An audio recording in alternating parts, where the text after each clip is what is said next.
Welcome back to the vault, and this, an episode of Storytime. The vault doors are about to open and take us on another adventure taken from our archives.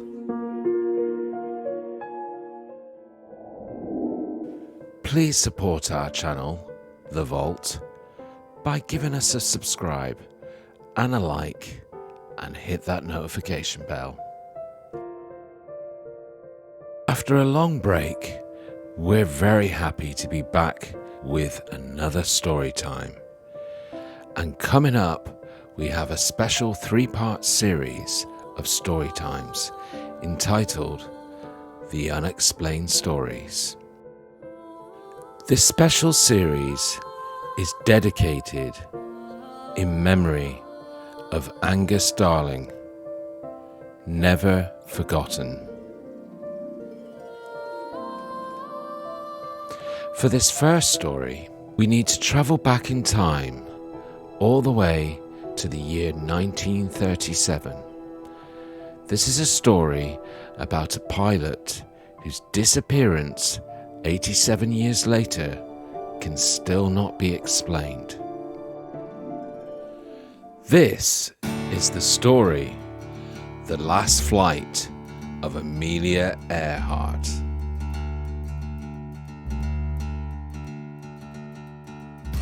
They called her Lady Lindy after Charles A. Lindbergh, but to establish herself as a great flyer, she had to overcome opposition that Lindbergh and other men never faced. Amelia Earhart, who was born in 1898, was in college planning to be a doctor when she became entranced with flying. She learned quickly and in 1922 set a women's altitude record.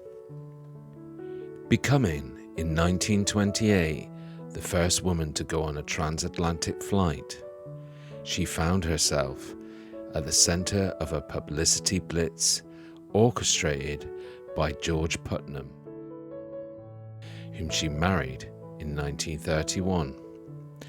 The following year, she flew the Atlantic solo, and in the next few years undertook other long-distance solo ventures, all the while advocating women's rights. The pinnacle of her career was to be an eastward round-the-world flight in a specially equipped twin-engine plane. Departing from California on May 20th, 1937, she and her co-pilot and navigator Fred Noonan skimmed over Florida, Brazil, West Africa, Pakistan, India, Burma, Singapore, and Australia. All went well until July 2nd.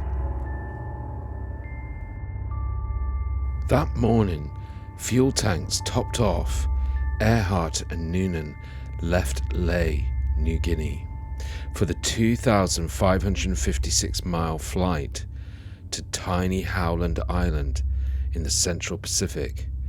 There, the Coast Guard cutter Itasca waited to send homing signals while other ships patrolled the area. As the scheduled time of arrival drew near, the Itasca received fragmented messages. Cloudy and overcast. Want bearings. Nothing more was heard. The moment Putnam learned that his wife was missing, he went to one of her closest friends, Jacqueline Cochran, also an outstanding pilot.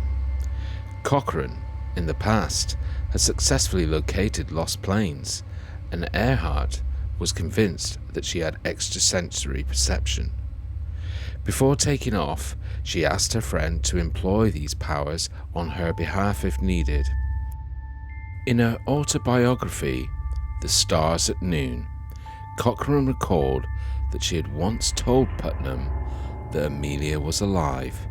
She specified the area in the Pacific where her plane was floating and named 2 boats nearby, one of them the Itasca, which she had not heard of at that time, and the other a Japanese fishing vessel.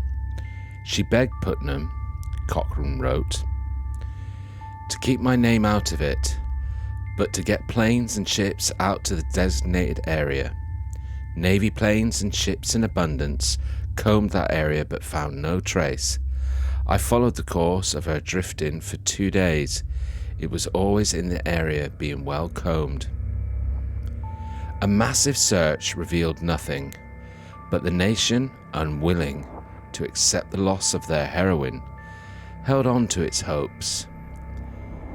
Stories circulated for weeks that radio messages had been picked up, stating on coral southwest of unknown island. As time went by, it was suggested that she had been forced down on a volcanic island that later sank, or on a Japanese-held island off limits to the US. Following the outbreak of World War II, it was theorized that Earhart had been on a mission of military surveillance, perhaps ordered by President Roosevelt, and that she was possibly held as a prisoner of war. According to Fred Goiner, author of The Search for Amelia Earhart, Admiral Chester Nimitz told him that the flyers had in fact been picked up and presumably executed by the Japanese. After the war, a California resident who had lived at Saipan Island in 1937 claimed that she had seen 2 flyers there, one of whom resembled Amelia. Other wild theories have emerged over the 87 years since Amelia's disappearance. Some of them suggest that possibly aliens or UFOs had abducted Amelia and Fred. Some claims have been made that Amelia's plane has been found at the bottom of the ocean. All these claims are unsubstantiated, further adding to the mystery. Her story surpasses belief, but the speculation about the fate of Lady Lindy and Fred Noonan still continues, and their story is still unexplained. What do you think happened to Amelia Earhart? Let us know in comments.